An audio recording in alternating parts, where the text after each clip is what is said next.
All right, let's jump right in.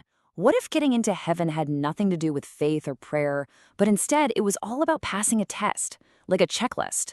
Today, we're going to break down this really wild theory that treats getting into the afterlife like a strict scientific process. So let's just start with this pretty provocative idea. What if getting into paradise wasn't really about being a good person the way we usually think about it? What if it was just about meeting a specific set of hard requirements? Seriously, think about it less like a final judgment and more like a cosmic job application. And trust me, the qualifications are very specific. Okay, so the whole argument really boils down to this one central idea.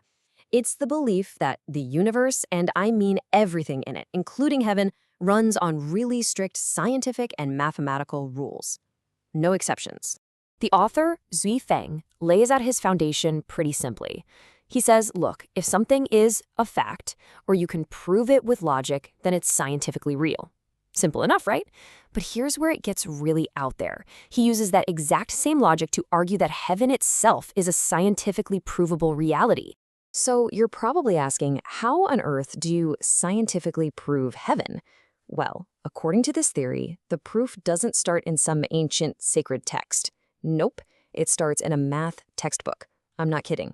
Okay, so remember back in math class, you've got that simple XY graph, right? With the 4 different squares, or quadrants.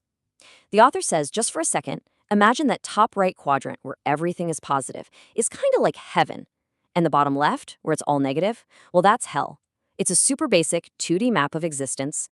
But here's where things take a major turn. The author says, hold on, reality isn't flat like that graph. He introduces this idea of a third, completely unseen dimension. He calls it an imaginary axis, and it's supposed to be perpendicular to our entire view of the world. The best way to think about it is like, imagine looking at the tip of a pencil head-on. All you see is a tiny dot, right? You can't see how long the pencil is, even though you know the length is there. He's basically saying there's a whole dimension to reality that we are physically incapable of perceiving. So when you add this new imaginary axis into that simple XY graph, well, the math just explodes. You don't have 4 quadrants anymore. Suddenly, you have a total of 20 different dimensional spaces. And here's the real kicker. He says all of humanity, our entire existence, is just in one of those 20 spaces. And just like that, you see how he gets there. Following this logic, heaven stops being some fuzzy, faith-based idea. Instead, it's presented as a real, scientifically verifiable place. It's just in one of those other 19 dimensions that are completely beyond what we can normally see or measure. All right, so if heaven is a real place, how do you get your ticket? The argument here is that it doesn't matter who you are. Rich, poor, super religious, total atheist, none of that matters. The only thing that matters is if you meet 24 very specific, totally non-negotiable conditions. So let's get into this checklist. We've broken it down into a few groups to make it easier to digest. The first bunch is all about achieving what you could call total emotional purity. And I don't mean just, managing your anger or sadness. I mean the complete absence of it. We're talking no worries, no fear, no sadness, and you can never get angry, like ever. Okay, the next part of the list is all about how you interact with other people, or maybe how you don't interact. It demands this kind of radical detachment. You can't have any debts. You can't form special relationships with anyone. You can't ever compare yourself to others. It's this idea of being in society, but not being tied down by it in any of the normal ways. And finally, this last group of indicators. This is all about completely dissolving your ego.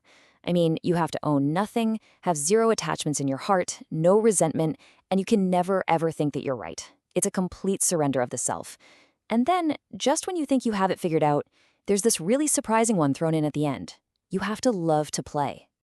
So why this list? Why is it so demanding and so specific?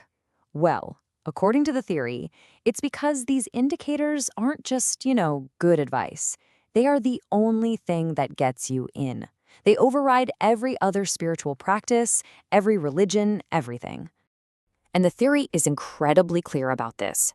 You could spend your whole life praying in a temple. You could be a master of all the scriptures. You could even make some huge contribution to humanity.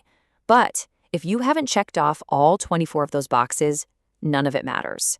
For the sole purpose of getting into heaven, all of that other stuff is considered completely irrelevant. Yeah, the author doesn't mince words. He actually says, and I'm quoting here, even a butt can figure this logic out. His reasoning is pretty straightforward. Heaven is supposed to be a perfect society. If you let in anyone who's unqualified, someone who still has worries or ego or gets angry, they're just going to mess up the perfect harmony for everyone else. So, when you step back, what you're left with is this incredibly stark, almost brutal system. There are no loopholes. There's no getting extra credit for trying hard or having good intentions. The full weight of responsibility is on you, the individual, to meet every single one of these requirements. The big takeaway here is that the path isn't a mystery. It's laid out for everyone to see. It's just an incredibly difficult checklist. In this view, the door to heaven isn't locked. It's wide open, but it's completely up to you to become the kind of person who can actually walk through it.